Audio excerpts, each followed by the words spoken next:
good morning, time to go. Oh, we are all looking for adventure. We are all looking for adventure. We are all. Welcome back to the 3x5 Live podcast. On this podcast, we talk about mindset, minimalism. Ooh, we talked about that once. I We threw that did. in That there. was a good one. That was a new one. Wellness, well-being, Productivity. self-care, gratitude. Last week, we jammed on standards and reframing goals and how they relate to your standards and how to kind of reframe that through words. Mm-hmm. You know, the word of standard compared to just habits and goals. We did. I hope that you understood what we were talking about. Jessie wasn't sold on that one. I wasn't sold on that one, but it's all right. And this week, we are talking a little bit about the weekly review. So we did the weekly review in episode 26.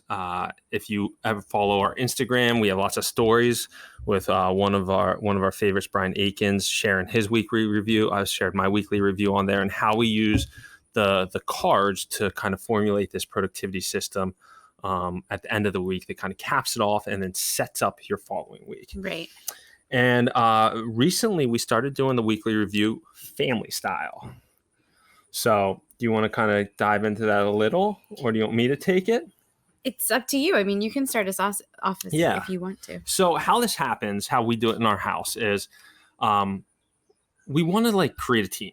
We want our family to be a team. That's one of our core values that Jessie reminded me of as we were kind of brainstorming through this. And so we have just a week calendar. So just a Monday through Sunday. Our kids are, to put this in context, are 6 and 8, and we'll run down individually. So I will write down all that I'm doing that week in front of everybody. Okay, what does Bryan have this week? Or what does Dad have this week? All right, what does our son Nash, what does he have this week? And we write down on Thursday, he has karate or swim lessons on Tuesday. And then Jessie does the same, and our daughter Hadley does the same. And what it does is it kind of highlights each person and shows them what they have coming up.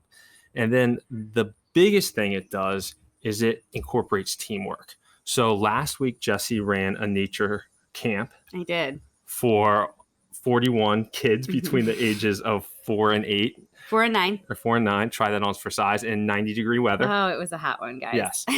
So when we did last week's, game planning, I knew it's just all right, who needs help? Well, Jessie's going to need help this week with meals. I should come home from work a little early and help out because I'm going to need to pick up the slack because she's going to be coming back from this camp completely spent from managing 41 kids in 90-degree weather. And our kids are going to be tired. They're going to be moody. So Dad really needs to step up this week. Mm-hmm. Or we'll look at Nash has soccer camp next week. He's going to be coming home tired. Maybe Hadley will do his part of the dishes for him. Mm-hmm. Things like that. Setting the table or the chores that we have set.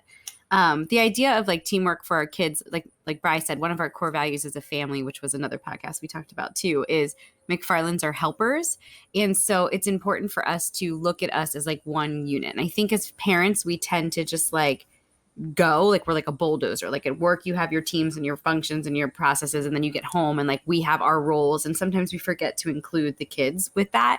And I think homeschooling for us has been a gift because we're home a little more than we would be if our kids are at school. So they watch me, they're home with me when I'm doing the laundry, and they're home with me when I'm emptying the dishwasher, and they're home with me when I'm straightening up the house and trying to clean. And so allowing them to be part of the everyday process of managing a home and managing a place where they also call home, they are part of that system. And so the family planning thing, the transparency, another podcast we talked about how it's really helpful for kids to know what to expect and be totally transparent about where our energies lie and what's kind of going on. So because we were at camp and we had all of that going on last week, the kids were able to recognize where I was coming from so that I was it's hard for them. They were part of camp, and I was not their mom last week at camp. I was their, their counselor and the person who was leading the camp. And just them knowing that was coming up, I think allowed them to, I don't know, be just like safe, supported, and secure in what was about to happen. And that's the same thing for Hadley. Every night before bed, we'll say, what are we doing tomorrow? And this has been a great way for us to be like, oh, well, first we are going to work through our language arts and our math, and then we're going to have to do this. And Nash has, his soccer camp, so we have to drive him here. And I think people feel better. All humans feel better when there is like a plan in place that they can like kind of stand behind. Yeah. And as our kids age, and your kids might be in this season, if they have their big science fair project coming up next week that's due, how can you have that on the calendar? Okay, so-and-so has their science fair project due next Thursday. How can we support, her as a team, as a family, and maybe we'll pick up some of her chores, or just having that recognition of everybody supported. And this doesn't mean, because this is what the trap that we fall into, I'm usually responsible for our family calendar. I had been in the past where I just write everything down for everybody and I know what's on the calendar, but Bryan and I haven't necessarily debriefed about it, or I haven't talked about it with the kids. And so the key here is the sit down on the Sunday or whatever day works for you and your family to talk through all of these big eggs that are coming up for that week that everybody needs to be aware of. And the percentage, it reminded me when you were talking about like, you knew I was going to come home drained, but Brene Brown talks about with relationships, like when you walk in the door, like it would be really helpful if there was like a percentage sign above your head that said, I'm walking in the door right now and I'm at 25%. And so when Bryan walks in the door, he sees my 25%, and then he knows, because we're a team, that he has to bring 75% to help us be 100% at capacity. And so same thing, this idea with now you have, like in our household, there's 4 humans who are entering in this percentage. And so how as a sibling can Hadley help with Nash when his percentage is lower because his energy is being divided in multiple different areas? So that idea of including them in that process and being transparent through all of it, I think can really teach them a life skill that they can then bring into other relationships and situations where they're working with teams and groups of people. Yep. And I also, if you don't have kids, I think this can be very impactful just as couples as well. Sure. If you're just looking and like, hey, honey, I'm going to have a late night here, or I'm traveling here, or vice versa, just being on the same page of, hey, I know he's going to be a little tired, so I'm not going to be resentful if he doesn't feel like doing the dishes, or she doesn't feel like doing the dishes, whatever that is, because you talked about it on Sunday and you game planned who's going to pick up that extra slack for the week. And it should go back and forth. It shouldn't be one-sided every week. Your travel has picked up a lot too. So that's like a really, really important thing, because it allows me to, if that's on the calendar and I know that it's coming up, it allows me to plan for, okay, what am I going to do for meals?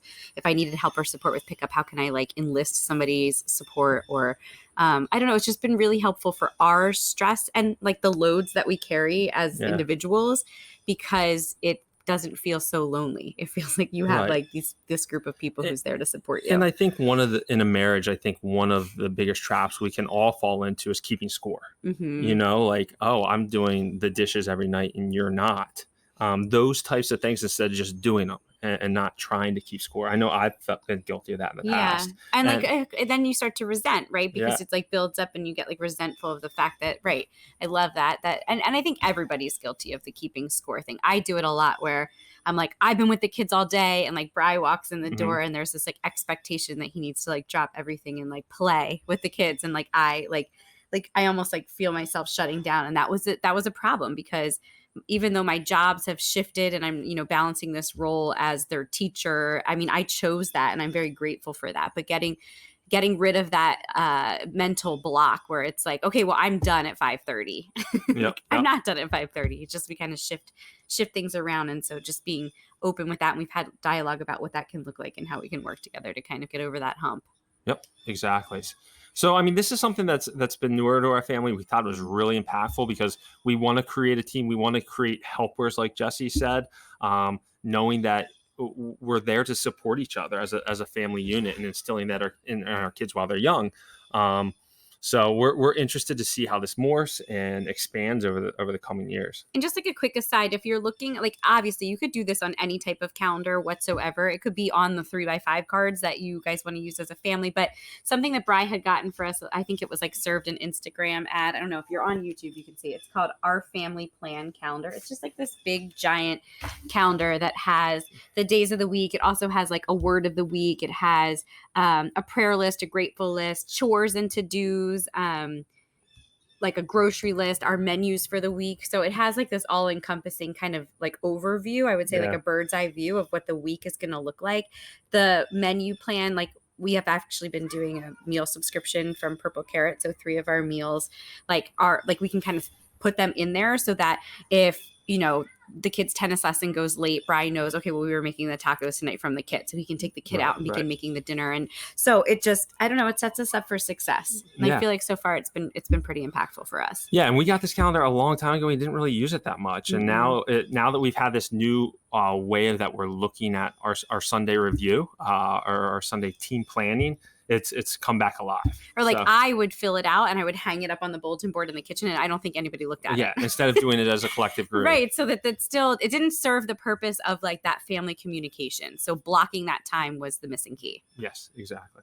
I think that's what we got. So if you have any questions about this, feel free to reach out. We'd love to do a deeper dive into this, but just something that we thought might be helpful as you go into the busy season of, I don't want to say it too soon, but the school year starting in the fall and all the schedules with sports and stuff, like it can be really, really helpful to get on the same page. Definitely.